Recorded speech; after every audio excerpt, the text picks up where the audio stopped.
La dictadura iraní se derrumba. En las calles, desde Teherán hasta Isfahán, desde Juzestán hasta Mashhad, todo el país se ve sacudido por disturbios masivos. Ya no hay miedo en las calles. Solo iraníes furiosos que dicen, madres y padres, estudiantes universitarios y comerciantes se mantienen unidos. Por todas partes, se queman carteles de Jamenei y se destruyen símbolos del régimen. La ola de protestas comenzó con la economía y la escasez de agua. Pero los acontecimientos que han continuado desde el 27 de diciembre han degenerado en una guerra civil, la mayor amenaza existencial para el régimen. La gente marcha con lemas como Khomeini caerá, el zar regresará. La pesadilla del régimen de 1979 hectáreas regresado. Pero esta vez los roles han cambiado. Millones de iraníes en las calles piden que la pesadilla del régimen, el rey exiliado Reza Shah Pahlavi, regrese al poder. Mientras Pahlavi grita, la victoria es nuestra. Los edificios gubernamentales se derrumban. Los asesores económicos dimiten.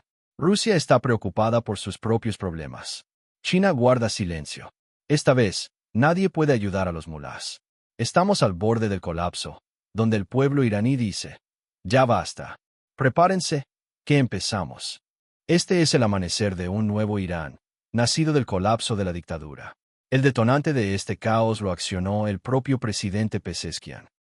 Admitió que las arcas del Estado estaban vacías, afirmando que todos los que tenían dólares se los embolsaban. No distribuiremos más. Esta admisión provocó un terremoto en el corazón de la economía del régimen. Los comerciantes de los bazares de Teherán cerraron sus puertas y consignas como no a Gaza, no al Líbano, mi vida es por Irán, destrozaron la política exterior del régimen. La inflación superó el 42% y los precios de los alimentos se dispararon un 70%. La gente se vio obligada a trabajar durante un mes solo para poder comprar un gramo de oro. El régimen iraní se está convirtiendo ahora, 47 años después, en víctima del monstruo que creó en 1979. No hay dinero. No hay agua. La autoridad ha desaparecido. Khomeini lleva días desaparecido, probablemente escondido en un búnker subterráneo. Y su régimen arde bajo el levantamiento de millones de iraníes. Mire el mapa. Ahora mismo, casi las 31 provincias están en alerta roja. Todo está tan rojo como un mapa otoñal. En Bag Malik, la gente marcha con lemas como Khomeini caerá, el Shah volverá. Cerca de Iser, los aldeanos corean, grita Khomeini. Viene Pahlavi. Esto es Nahband. Miles de personas están en las calles. Esto es Arak. La ciudad está en llamas. Reina el caos. Esto es Mashhad. Los estudiantes universitarios gritan. Preferimos morir antes que ser humillados. En medio de este caos, el pueblo tiene un solo camino, un solo líder. Los lemas ya no son económicos, sino completamente políticos. La misma voz se alza por todas partes. Kaved Shah, en Loristán, la gente dice que Pahlavi regresará. Esta es la batalla final. Y el rey rompió su silencio. El líder iraní exiliado, Reza Shah Pahlavi II, se dirigió directamente a su pueblo y al ejército. El llamado del Shah al pueblo y a las fuerzas de seguridad desató una ola de revueltas en todo el país. A diferencia de 1979, los eventos no se limitaron a consignas. Las acciones se convirtieron en un motín dirigido contra la estructura de seguridad del régimen. En la provincia de Fars, Fasr y Darod, multitudes enfurecidas irrumpieron y rodearon los edificios de la gobernación. Los edificios del régimen están cayendo. El centro de Besik en Hamadán fue tomado e incendiado. ¿Saben por qué el régimen está indefenso? Porque el garrote se ha roto. La Guardia Revolucionaria, que antes se creía invencible, se está derrumbando. Ante la ira popular, las fuerzas del CGRI abandonan sus vehículos y huyen. En la ciudad de Kudast, decenas de miles de manifestantes persiguen a las fuerzas de seguridad, obligando a las fuerzas del régimen a retirarse. Se incendia equipo militar en plena calle. En Fulatsa, la gente ha derribado el muro del miedo. Y lo más crítico, algunos soldados se están cambiando de bando. Han comenzado las deserciones dentro del ejército. El escenario más aterrador para el régimen es un motín. Para Jamenei, esto es más que una crisis política. Es un escenario de catástrofe existencial. Ahora, apartemos la cámara de los enfrentamientos en las calles de Teherán y centrémonos en el tablero global, la verdadera dimensión geopolítica de los acontecimientos, el panorama general. Porque lo que presenciamos hoy en las calles de Irán no es solo una explosión de ira relacionada con los precios de la gasolina o los tipos de cambio. Es la ruptura del eslabón más débil de la cadena autocrática global, el eje Moscú-Pekín-Teherán, que durante años ha forzado al mundo a un orden multipolar, apoyándose mutuamente para mantenerse en el poder. El pilar iraní se está derrumbando. Y este colapso encierra una de las mayores ironías de la historia moderna. La Revolución Islámica, que fue la pesadilla del mundo occidental en 1979, se ha convertido ahora en una pesadilla ejemplar para 2026, una contrarrevolución para el bloque del Este y los regímenes autocráticos. Jamenei está experimentando la soledad más concurrida, ruidosa y desamparada de la historia. Sin embargo, esta vez hay una gran ausencia en el escenario. Rusia y China, los hermanos mayores que acudieron al rescate del régimen iraní en cada evento social del pasado, guardan silencio. Esta vez, el apoyo mutuo entre regímenes autocráticos se basa en una hermandad de supervivencia. Temen el efecto dominó con un terror mortal, sabiendo que cuando uno cae, el otro se tambalea. Entonces, ¿por qué? ¿Dónde están los hermanos mayores de Carmine, Rusia y China? La respuesta es simple, despiadada e igual de instructiva: la orfandad de los autócratas. Esta alianza no fue una unión de valores ni una promesa de lealtad, sino una pura asociación de miedo e interés. Y cuando el barco hace agua, los capitanes cierran los botes salvavidas ante las ratas. Rusia está actualmente ocupada derritiendo su propio ejército en el atolladero ucraniano e intentando mantener su economía a flote bajo las sanciones. Putin no tiene ni una unidad mercenaria que enviar a Teherán, ni un sistema de defensa aérea, ni un solo rublo que donar. La capacidad logística y militar de Moscú está tan limitada que solo puede observar con impotencia el colapso de su socio estratégico, Irán, desde las ventanas del Kremlin. Esta pasividad no es una opción para Rusia, sino una necesidad. Y este colapso significa que Rusia perderá su mayor base logística en Oriente Medio, la seguridad del Mar Caspio y el Corredor Sur. Si Irán cae, el flanco sur de Rusia quedará completamente indefenso y su presencia en Siria quedará logísticamente aislada. Para Rusia, la caída de Irán significaría completar su propio cerco. En el frente chino, la situación es aún más pragmática, fría y despiadada. Pekín, lidiando con su propio estancamiento económico, la crisis inmobiliaria y los problemas de deuda interna, se niega a realizar inversiones políticas o militares en un barco que se hunde. Para China, Irán era una fuente de petróleo barato y un obstáculo para el proyecto de la Franja y la Ruta. En otras palabras, un activo. Sin embargo, un Irán inestable, arrastrado a una guerra civil y rechazado por su propio pueblo, ya no es una ventaja para Pekín, sino un lastre tóxico. El silencio de China es la señal más clara de que ha desmantelado el régimen de Khomeini.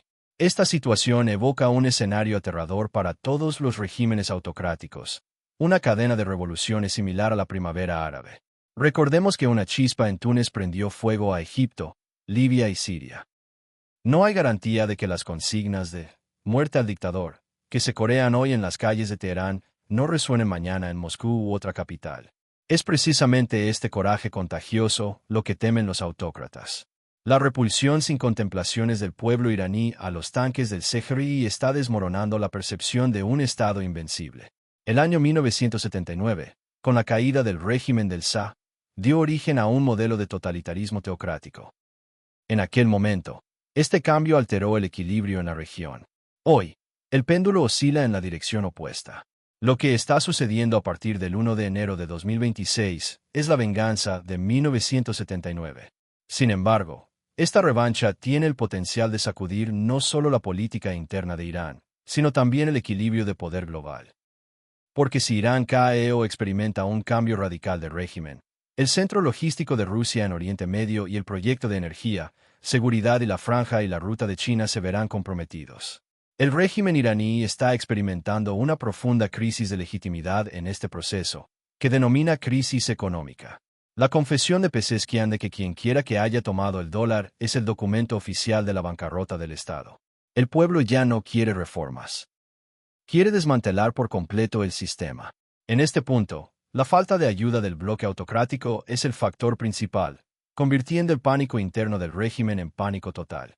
Desde una perspectiva histórica, Este levantamiento en Irán es una batalla entre los vestigios del siglo XX y las exigencias del siglo XXI. Jóvenes, mujeres y estudiantes representan el choque entre el aparato ideológico del Estado y las realidades del mundo moderno. La violencia, la única carta del régimen, ya no es una solución. Es como echar gasolina al fuego. La mecha de este caos no la encendió una operación de inteligencia externa ni una intervención transfronteriza, sino una daga económica clavada en el corazón mismo del régimen. No se trata de un ataque externo, sino de un caso de autodestrucción. Todo comenzó con la fatal confesión del presidente Mesud Pezeshkian, que puso el último clavo en el ataúd del régimen. Pezeshkian se presentó ante las cámaras y declaró que las arcas del Estado estaban vacías, pronunciando una frase que un jefe de Estado nunca debería. Todos los que recibieron el dólar subsidiado se lo embolsaron. Ya no lo distribuiremos. Esta sentencia no fue un simple cambio en la política fiscal, ni una medida de austeridad. Fue la declaración oficial de bancarrota del régimen, al decirle a su propio pueblo que no queda dinero en las arcas. Vivan solos. El Estado unilateral terminó definitivamente el contrato social invisible pero vital entre el ciudadano y el Estado. El régimen, que durante años había comprado la ira popular con subsidios, pan barato, gasolina barata y electricidad barata, admitió que ya no podía realizar estos pagos. Y esa ira se derramó por las calles como un tsunami. Inmediatamente después de esta admisión, el Bazar de Teherán, el alma histórica de la economía iraní y el barómetro más crítico de la legitimidad política del régimen, sufrió un cierre que tuvo un efecto sísmico. Este es el corazón del capital conservador que financió la revolución de 1979 y llevó a los Müller al poder. Si el bazar cierra, no es solo una huelga. Significa que se está desconectando al régimen. Y eso es exactamente lo que sucedió. La moneda, el real, se depreció tanto frente al dólar que dejó de ser un medio de intercambio y se convirtió en nada más que un desperdicio de papel. En medio de esta conflagración, el régimen decidió subir los precios de la gasolina por primera vez en 6 años, avivando así el polvorín de la ira social que ya se había encendido. En ese momento, otro factor paralizó la capacidad del régimen para usar la fuerza bruta. Se desató un apocalipsis de infraestructuras, el colapso energético. Oficinas estatales, bancos y universidades en 21 de las 31 provincias del país cerraron con el pretexto del frío y el ahorro energético. Pero todos en las calles de Teherán sabían que no se trataba de una medida de ahorro, sino de un apagón y una pérdida de control. Las centrales eléctricas no recibían combustible y las bombas de agua no funcionaban. Y en zonas críticas como Juzestán, la sed sumía a la población en la desesperación. El régimen había caído en un estado fallido, demasiado indefenso para siquiera mantener los servicios públicos básicos, con sus líneas logísticas cortadas.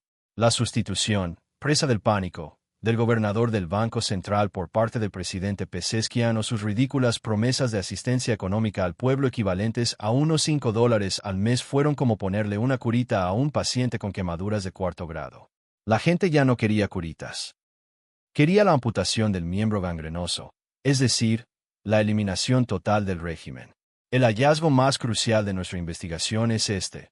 Este levantamiento es genéticamente diferente del Movimiento Verde de 2009 o de las protestas de Mahsa Amini de 2022. Mientras que los movimientos anteriores se limitaban a las demandas de un segmento específico, concretamente el derecho al voto de la clase media o la libertad de vestimenta de las mujeres, el levantamiento del 1 de enero de 2026 es una coalición masiva interclasista unida en torno a los ejes del hambre y el honor.